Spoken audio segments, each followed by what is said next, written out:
Announcement today saying that I'm going live. If you're watching, let me know that you're here. Post a comment in the chat, and I'll be able to see that you're here. And if you're watching on the replay, um, it'd be great if you would post hashtag replay. I believe that I am streaming live, so I'm going to go ahead and say what I wanted to say. So, what I wanted to say is Happy New Year to everybody in the Onward movement. I'm broadcasting this on the Onward podcast, Onward Movement Facebook page, and in the group, and on my YouTube channel. And so I appreciate everybody that has been with me since I started the Onward movement in April of 2020. It's been almost 3 years, and I've just got so much gratitude for all of you, and I wanted to say that from my heart. And I started it in 2020, and the purpose of it was like the initial tagline was create the life of your dreams with confidence. And then I changed it to create a life you love living now. And if you know me, you know why I that message resonates with me so strongly. Um, I just in summary, I feel like I've been busy my whole life. And since I retired, or what I call graduated in May of 2019, I've learned a lot about my mind and a lot about myself because I've been working with coaches and I become a certified coach myself. And I've learned so much about my mind and what it's telling me and how I tend to, this applies to everybody, not just me. I think we all do this. We tend to just kind of sometimes believe the stories that our minds are telling us without saying, wait a second, what else could be true? And my mind was telling me that, you don't know how to not be busy, Emily. I know you want to slow down, but you really can't. And actually, I've learned that I can.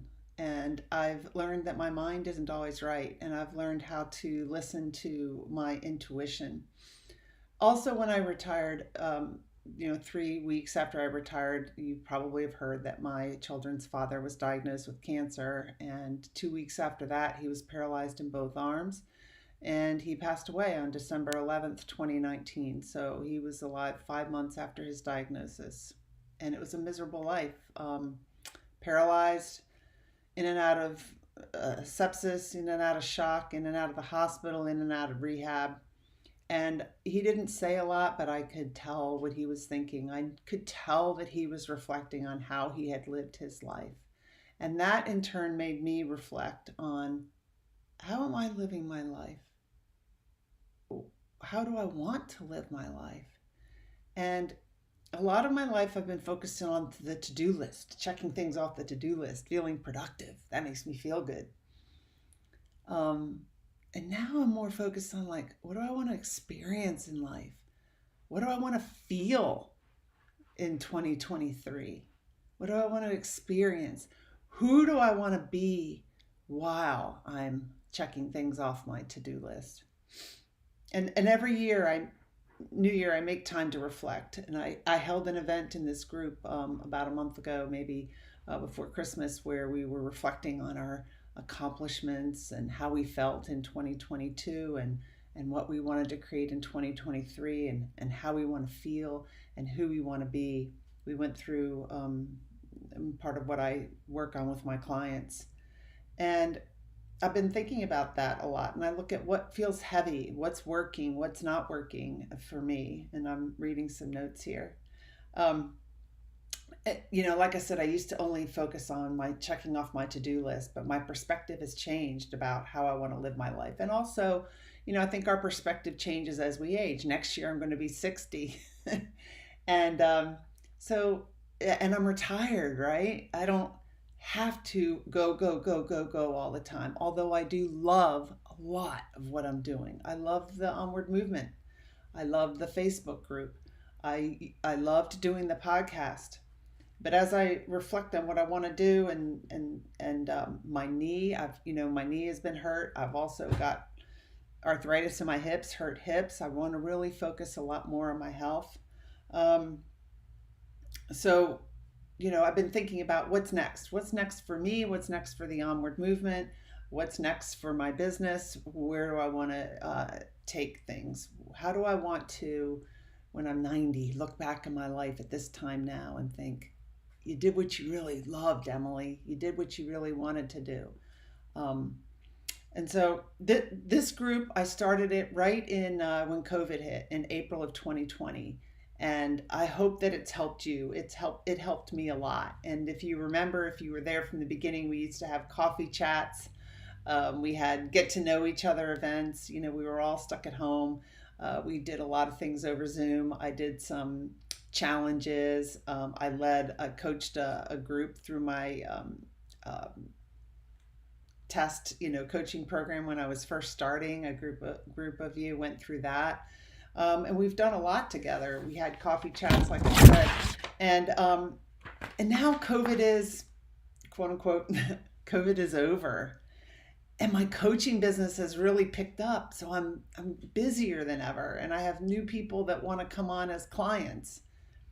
And when you coach, you also have to have some downtime. You have to have, because you can tend to, you experience the energy of your client. Not saying it's good or bad. Nothing's good or bad. It is what it is. But you really get in deep with your client, and then you go to another client, and so you need time to recover from that.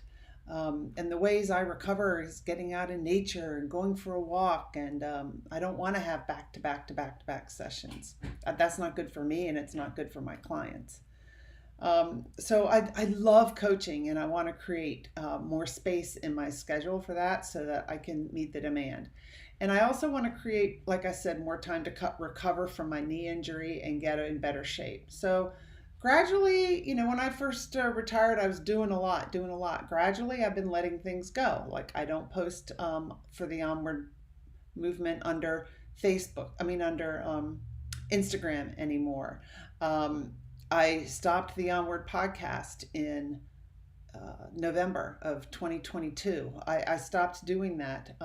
I loved it, but I didn't want to get to the point where I didn't love it anymore, and it was starting to feel a little heavy, and I was starting to not look forward to the interviews. Once I was doing the interview, I was like, oh, this is fun. I don't want to stop. But in the end, I'm glad I stopped that. The next thing might be I might do is to write a book. I'm getting a lot of those podcast episodes transcribed, and so there might be a book coming out. But I don't feel like doing that right now, so I don't know if I will. So I've decided that I'm going to close the Onward Movement Facebook group.